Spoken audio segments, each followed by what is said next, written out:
Alright, this is after a second coat of Corroseal, and you can see just a little bit of rust still coming through, especially in this spot right here, but this is where it was seriously rusted. So I think places like here, they could use maybe one more coat, and you still see the little speckles coming through, very little. So definitely a third coat is in order here, but it's going to be very quick. And you can see over here, like, there's nothing coming through. It's pretty solid. Yeah, so there it is. So I'm going to go for a third coat, and then we're going to start patching this floor. The other thing I kind of notice is this Corroseal. Now, maybe it's my imagination, but it seems like it's stiffened up the floor a lot. The floor seemed to be really flexible before, and with the rust areas. And it just seems to have stiffened it up. Maybe in my imagination, but it appears that way. When I'm walking on it, doesn't seem to be as fragile. It looks like the third coat was a charm. And I guess the roosters agree with me there. So, looks like it did it. 3 coats. I don't see any rust peeking through whatsoever anywhere. Looks really good. Okay. You made your point. And there's all the trash from the floors.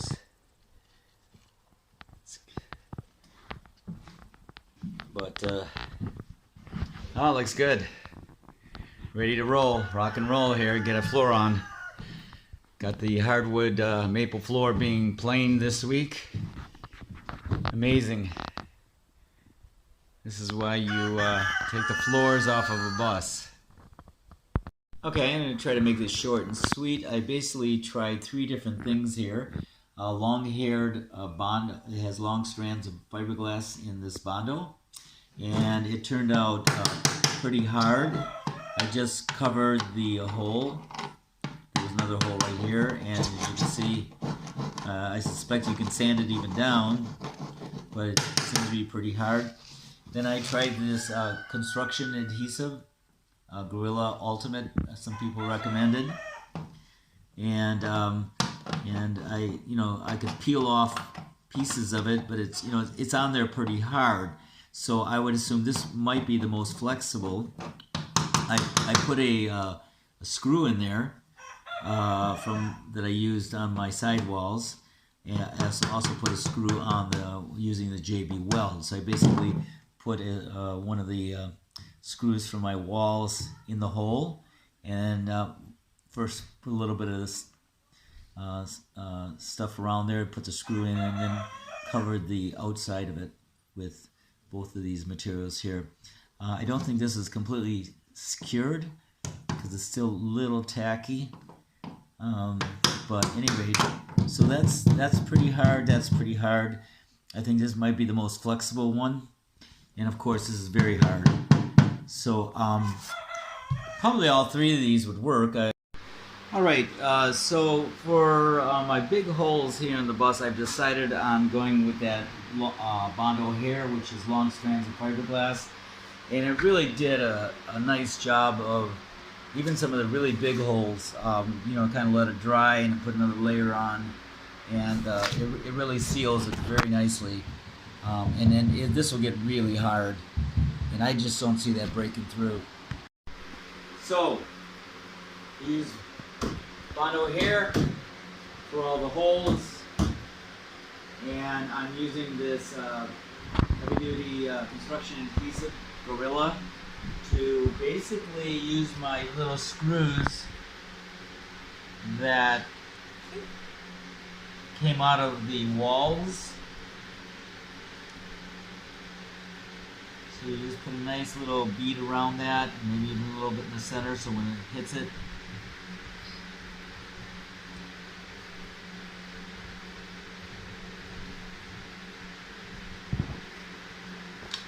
okay.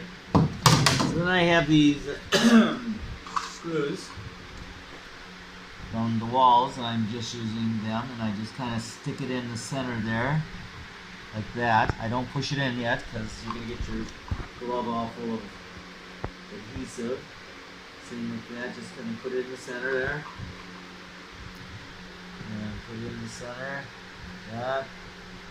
Then use your little piece of paper there to push it down in and just kind of flake and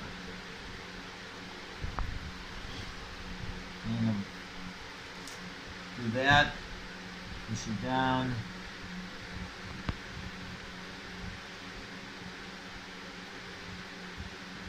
And I kind of like go around the edge of it, kind of go out with it, because just so it can grab really good.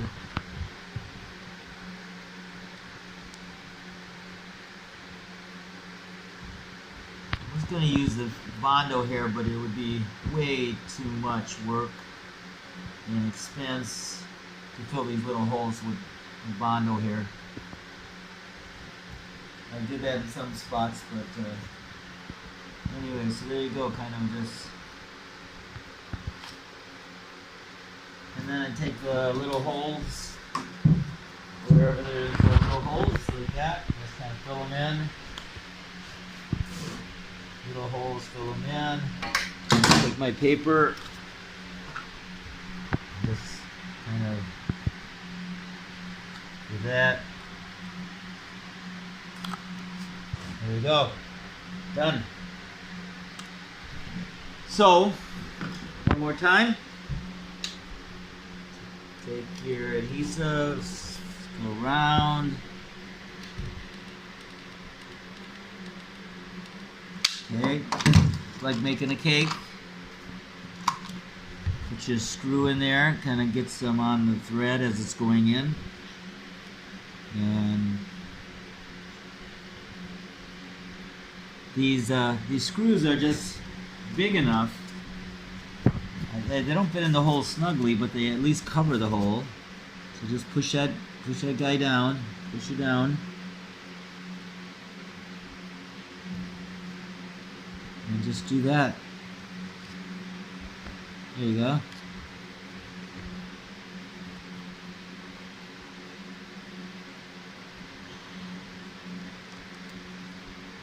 This stuff dries pretty hard, but it's also flexible, I guess. I mean, I was able to scrape it off and remove it, so it's not a permanent bond, but I think it's good enough for what we're doing. I think this Bondo hair here filled in all my holes real nicely, and that's that. All right, over and out. All right, we made a pretty good pass today on this whole bus. Used a whole can of that Bondo hair to get these big holes, and I'm using Gorilla Construction adhesive to basically fill in all the bolt holes and all the little holes. And on the bolt holes I used the screws from my walls, since I have all the ones back in my ceiling, and basically put them in the hole, and with the adhesive. I was going to use Bondo hair on all of the holes, but you could see it would have taken cans and cans and cans and cans of Bondo hair and a lot of time. So instead, well, it looks like I forgot to push those guys in, but you can see in that there's an example. But basically I might have to redo these. It's supposed to look like that when you're done.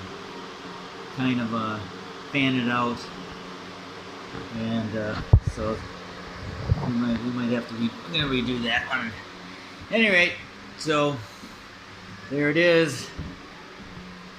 First pass. Might even put some Corroseal again on some of this. I see a little bit of rust coming through, but generally speaking, it looks pretty good. And oh yeah, and then the foam, I filled in really deep cracks with foam, and then I'm gonna put the Bondo here. Like, here's a good example of it over here. You know, I fill that in with foam, I'll probably cut some more of that out, and then I'll fill that all in with Bondo here, just like I did there. So, any rate, there it is. First pass. I can see floors going on pretty soon. Insulation, one layer of 3/4 structural foam down, and then lay out my 1x4s every 2 feet on top of that, all going all the way down, and then put another 3/4 inch layer of the structural foam in between 1x4s, and then everything should be flush, and then we'll start laying our hardwood right on top of all of that. Skipping the plywood, going right to hardwood, and it all locks together. So there it is.